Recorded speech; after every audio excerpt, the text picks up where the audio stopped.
Complete Unknown gets props for chronicling that tight period in history with the contention within folk music, but I don't think it deserves one. Bob Dylan's like, fuck you. He's like, Yeah, it whatever. does. I deserve to win all these categories. Suck my guitar.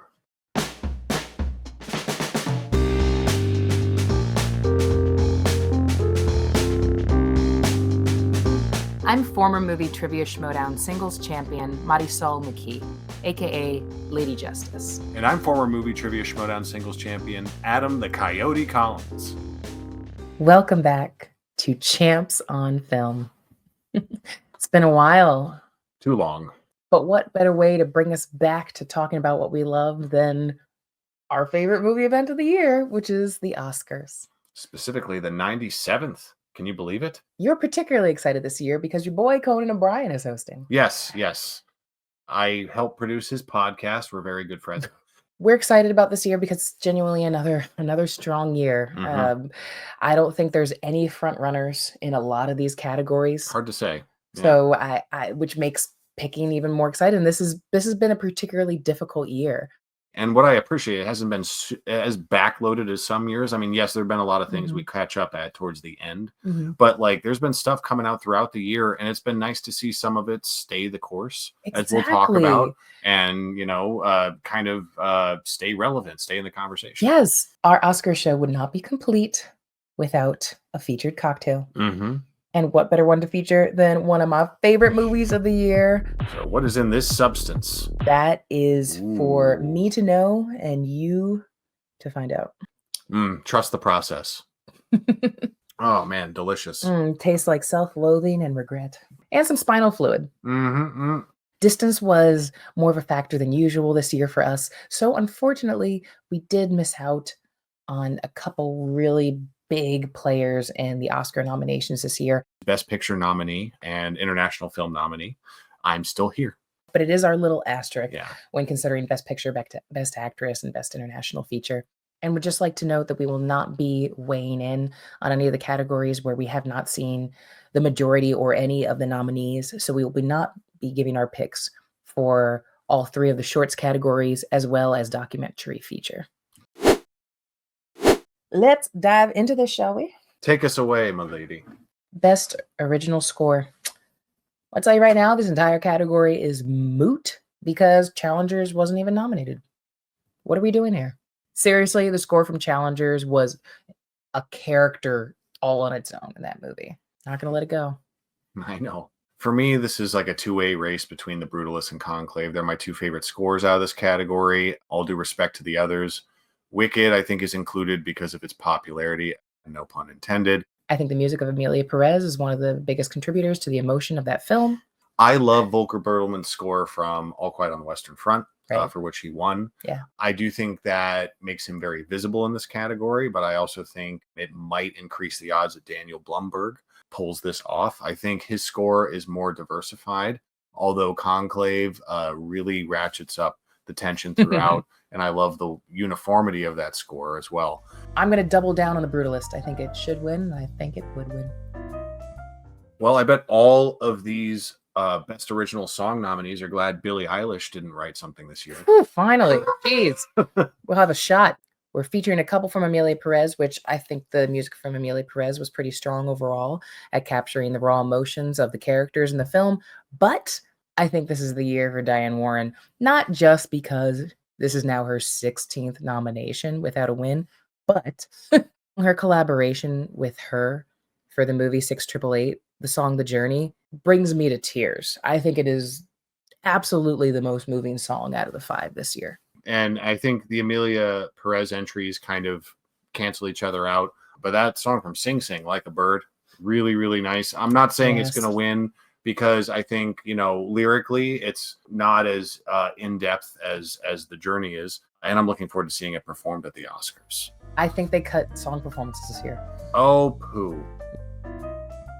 All right, so when it comes to best makeup and hairstyling, what are your thoughts? What a year for double identities and the skin beneath the skins.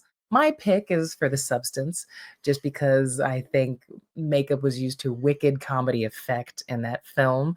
And I love the grossness, I love the grotesqueness of it. We also have another genre film being acknowledged for hair and makeup, which is Nosferatu as well. Yeah, Orlok was a process. This is an old school makeup application situation. This is like Tim Curry and Legend type deal. And he completely disappears, in my opinion, more than he did as Pennywise, which is saying a lot. But to be fair, I agree with your take on the substance. It matches the staggering horror that we see in Nosferatu, and then runs with it a little bit further with that Cronenbergian flair. What about our green girl? We love you, Elphaba. Oh well. Happy to see a different man as well, even though I haven't seen that film yet. Yeah, sorry, different man. Sorry. Let's go the substance. Let's get gross. Next up, best costume design. Just the sheer volume and amount of research and work and variety of costumes in Gladiator 2. I feel like that is what should get awarded this year. I think that's a fair assessment. Denzel got those little earrings on. Denzel looks fantastic in Gladiator 2. Though I do think that the colorfulness, the playfulness, the vibrancy of all the fantasy costumes in Wicked, combined with its popularity, is going to be really hard to top at the end of the day. Now, here's the thing about Conclave that I really appreciate. The fact that this movie's in an isolated setting and you have these very visually familiar elements and you make them new, you make them interesting, you make them clash with each other in unique ways. That is what makes Conclave special. That said, you brought up corsets, and there is one corset picture, and it's the one I think should win, and it's Nosferatu. They literally bring up corsets in this movie as a joke. Fair. It's not just that. I mean, Count Orlok. The hat, fantastic. The mustache, the coat, the furs. But I think Conclave will win. Ooh, this is a spicy category. And now onto visual effects.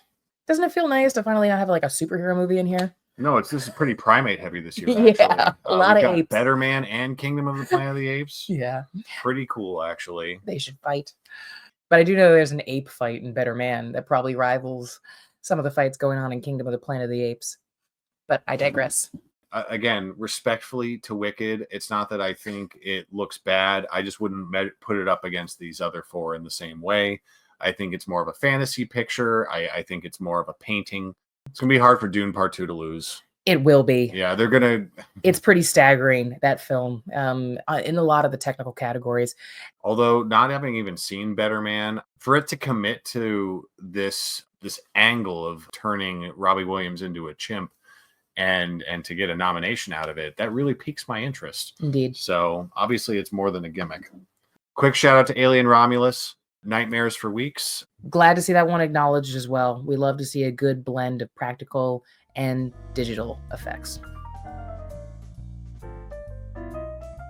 Doth my ears deceive me? It's best sound.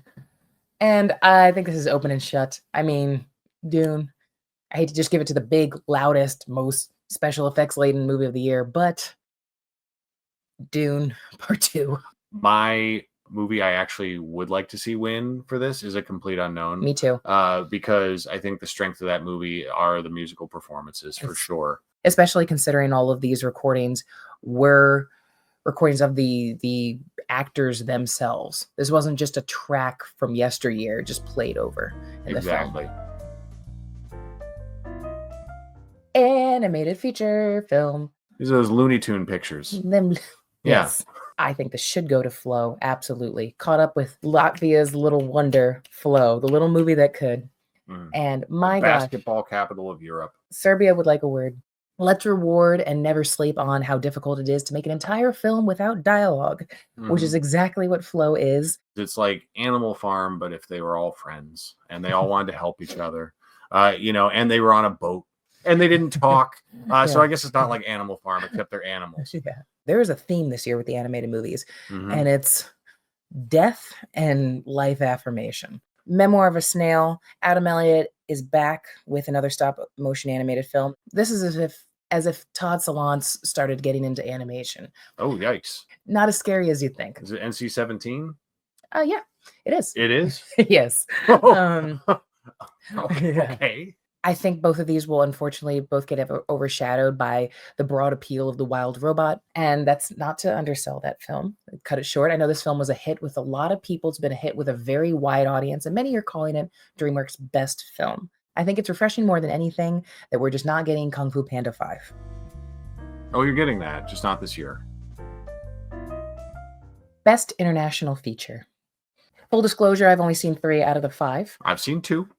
Well, and then some of these are like co-international productions. So like See the Sacred Fig came through Germany, but it's an Iranian film, but had to be released, internationally. And then Amelia Perez, obviously in Spanish, but, French production. So interesting collaborations all.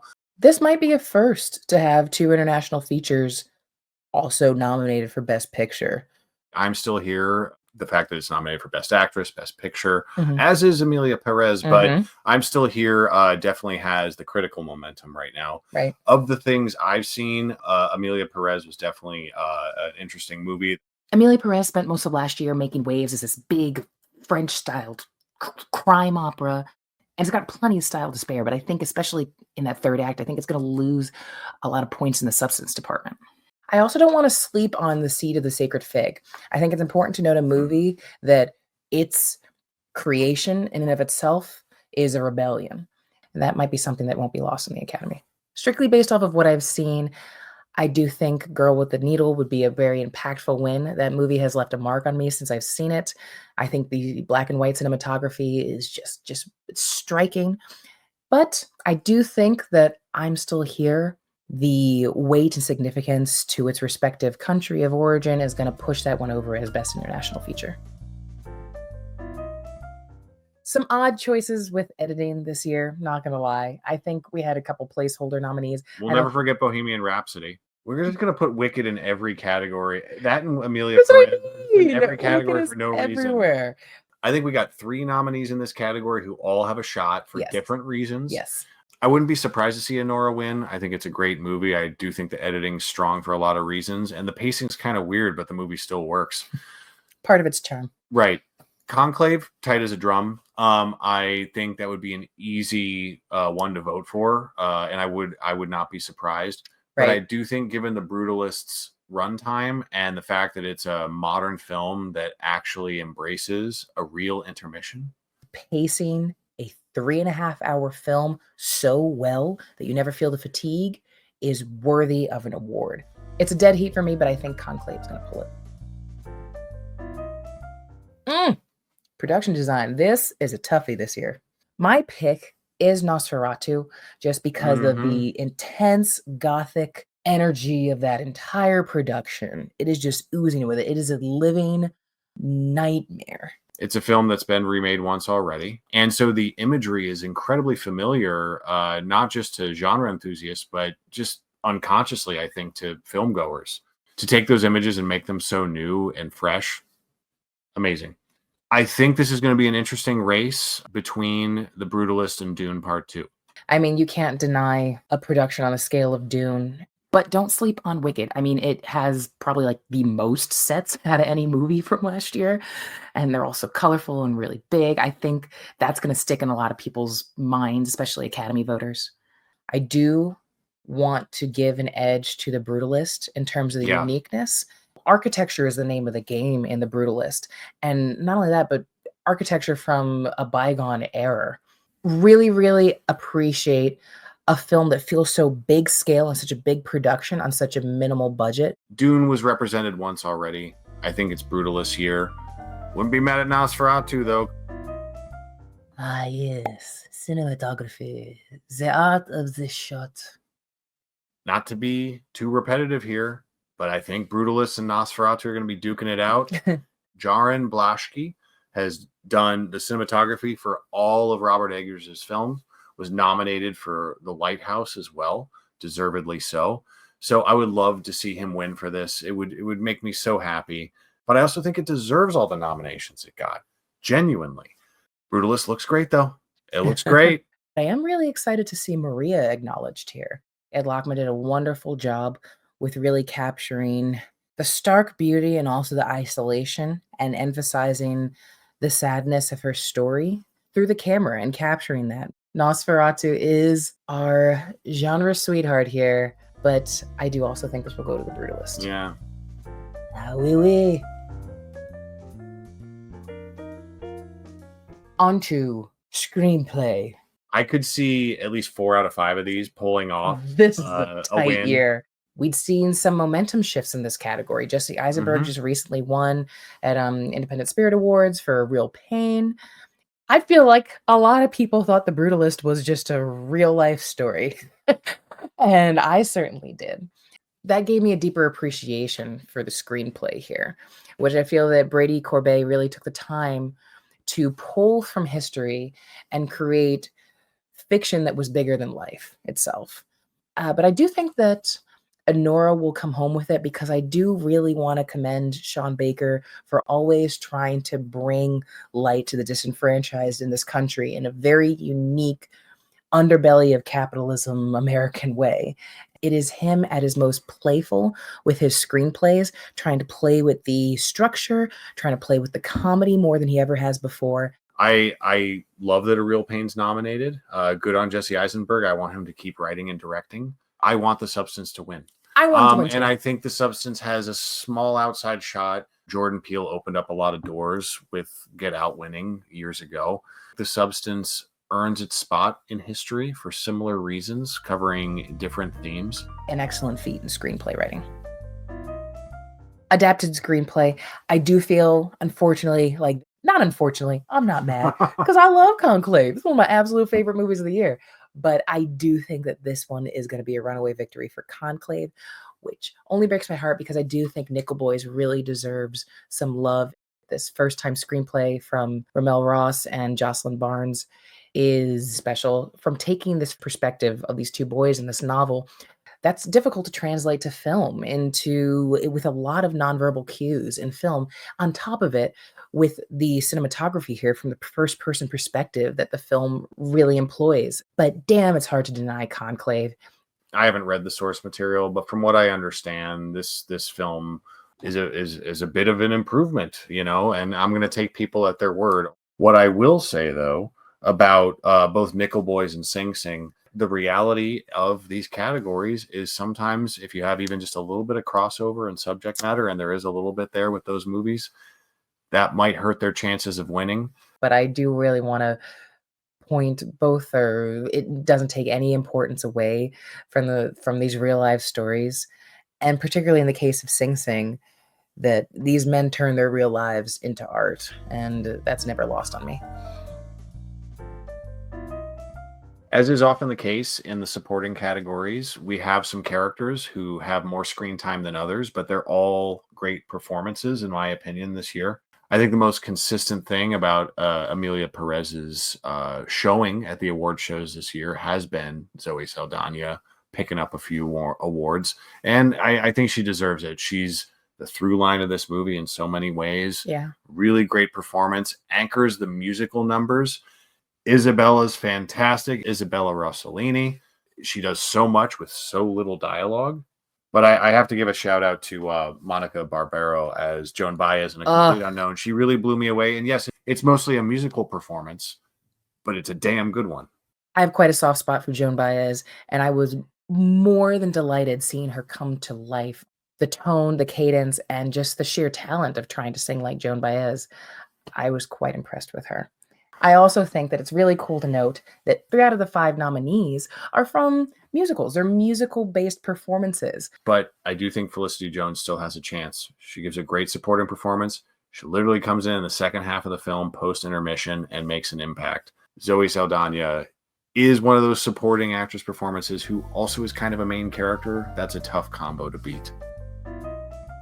I'm really tickled by the range of the supporting actor race this year. Mm-hmm. I think that we have some very tender, empathetic performances here, speaking a lot to the gentleness of the human condition, all the way to the most diabolical, most devilish, irredeemable qualities that a human being could possibly have. Who I would love to see walk away with it is Jeremy Strong from The Apprentice. I think that dude, especially the way he's shot when his character is first introduced, he just enters it like like a snake in the grass. Like he is one of, I think, the most vivid on-screen villains from 2024. So funny to see these Succession guys going up against each other. I think Kieran Culkin's going to win this, and I'm going to be happy for him if he does. Mm-hmm. He is, like Zoe Saldana, a main character performance in a lot of ways. I mean, he's the namesake of the movie, basically. A performance that's really sweet, memorable, endearing, but also very, very uncomfortable. You know, not to pick on him, I thought it was a strong performance from Yura Borisov and Honora. Clarence Macklin from Sing Sing missing out on this category really upsets me. I not just because of the power of that life to art story, but just his relationship with Coleman Domingo in that movie is so central to the emotional power. I do think he should be here over Borisov in terms of impact on the film. I don't know if I'm saying he should win, but who I'd be happy to win is Ed Norton. I grew up listening to Pete Seeger. I have a little bit of a nostalgic bias with this performance. Pete Seeger was always trying not to swear and get people to go get along, and to see that energy clash against, you know, the renegade that is Bob Dylan is very, very amusing. Pete Seeger, kids, look him up. He was a folk legend. I'm behind Kieran winning, and I would love to see it happen. This crop of films really embody the strength and the voice of their respective directors. I personally think it's going to come down to Sean Baker and Brady Corbet. Although Coralie Farja is someone I would love to see win. She's my pick right now for screenplay. I'd be surprised to see her win both. I also agree with the support for Brady Corbet. It's so evident when you watch The Brutalist that he is such a student of film, a painstaking student of film. And you can feel that influence and that monumental sense of importance in both this and Vox Lux, for better or for worse, in that film. I also want to give a shout out to James Mangold, because I think A Complete Unknown is getting overlooked a lot because it's a very straightforward movie with really great musical performances. But similar to The Brutalist, it was a very long production process.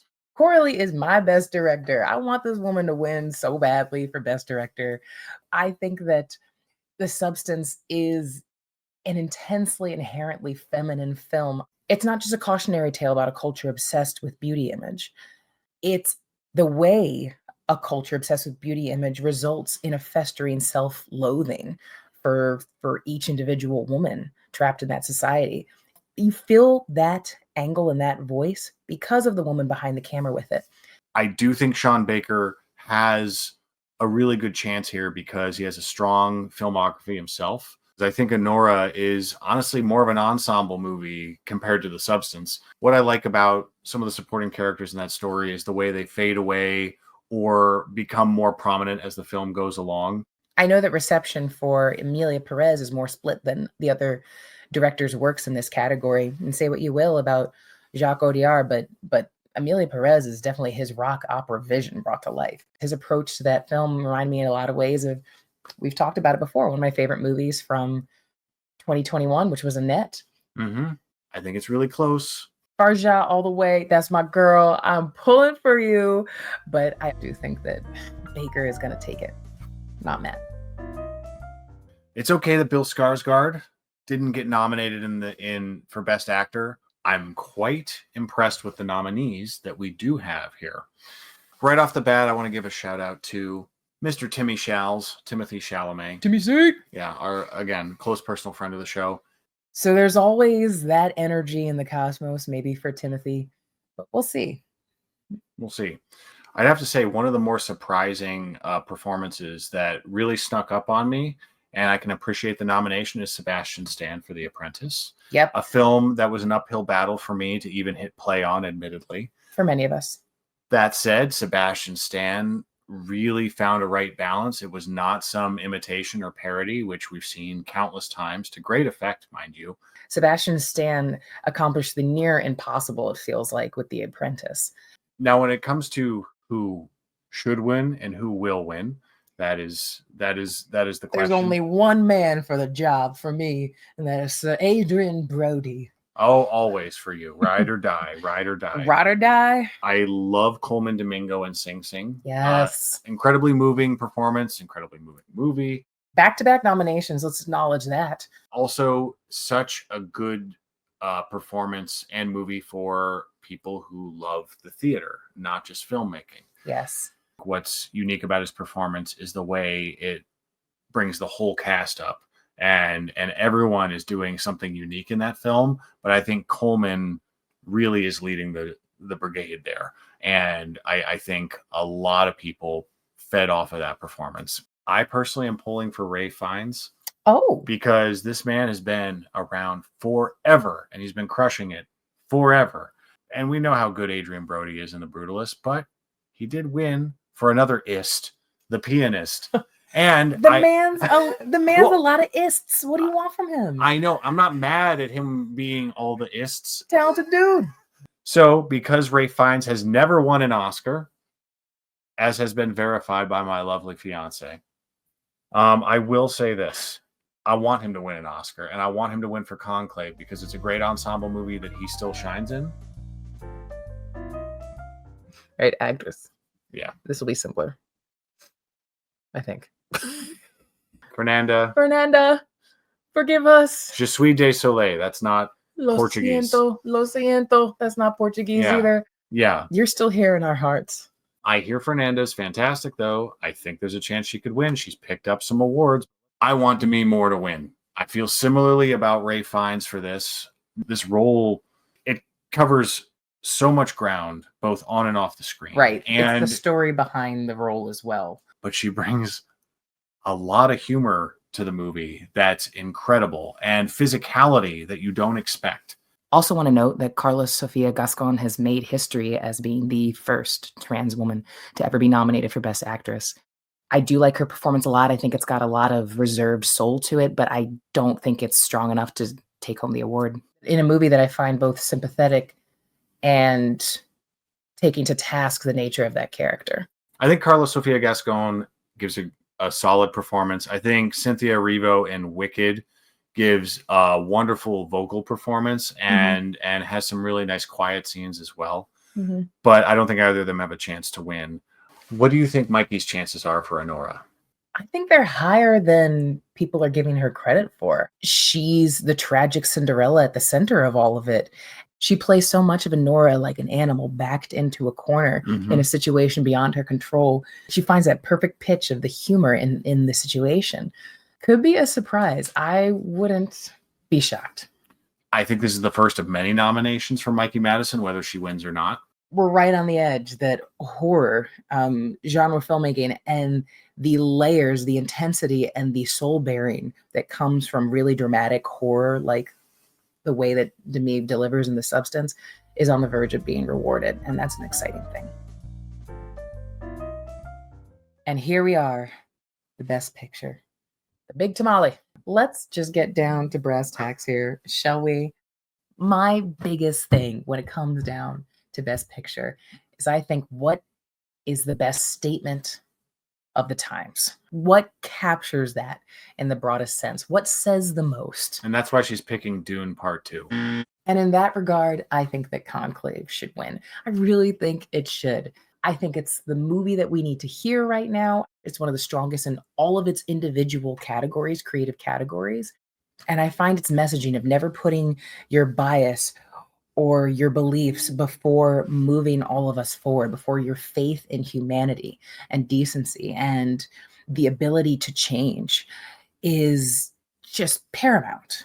I think it's killer. Conclave, Honora, and The Brutalist all have a real shot at winning this. Yes. I think they're the three of the strongest movies of the year for different reasons. I think they represent different aspects of humanity really, really well. Yes. I think Honora and The Brutalist have the emotional edge. That's what's unique about them. They lead with their emotions. But I got to say, with Conclave, I agree with you. When you're depicting something like this, the Catholic Church, naturally it conjures up a lot of feelings on all ends of the spectrum. But what the movie does really well is it keeps it incredibly secular, not at the expense of the religion it's representing, though. It's not disrespecting anything. It's observing the tradition, but it's all about the facts. It's about how these people get along. It's about the interplay between these personalities. It's about the different history behind these candidates for Pope. And having just gone through a big election ourselves, not only in our country, but many other countries have as well, I think people can relate to this on an international level. Really pleased to see Nickel Boys make it onto the Best Picture Yes. nominees. I think that's pretty big. I do find that Amelia Perez and Wicked, in particular, were both a little bit over-nominated this year. I think both those films certainly have some technical strengths to them, but I do think, 13, 11, I do think their double-digit amount of nominations was a little bit excessive. Would have loved to see Nosferatu nominated for Best Picture. We can't win them all, kids, but the substance is out there representing the genre beautifully. The Substance, like Anora, is a film about right now and a film about always. These nightmare realities that particularly women find themselves in, and the way they claw and fight every day for some fairy tale semblance of a perfect life that just doesn't exist. Those, I could easily see a big statement being made by either of those films winning.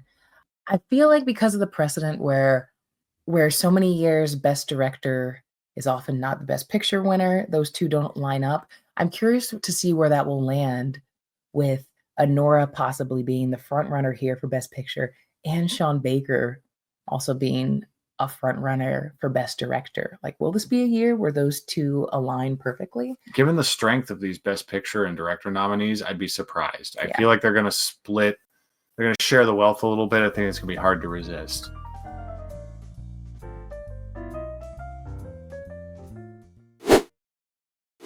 Look at this. We're live. That felt great. I could talk to you about these movies for another 4 hours, but we got to get some rest.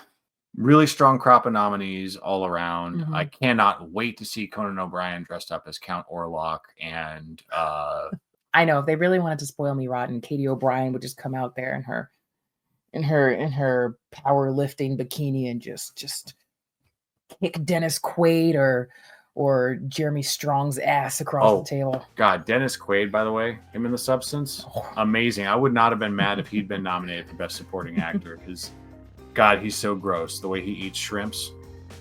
Gotta love that fish lens. So, baby, we've crawled out of our proverbial rabbit hole. Mm-hmm. Where should people find us? Twitter, Instagram, right here on YouTube, @Champs on Film. Keep tabs. We love you.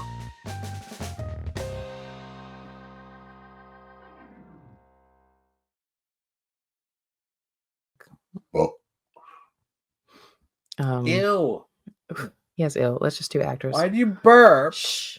Ooh, that's what I want to say about Memoir of a Snail. Hold on. But yeah, you go. Actually, yes. Let me say it real quick. Sure.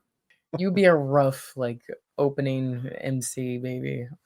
You think I would go out and try and warm people up by talking about wings? Yes, I do think you would. Suck my guitar.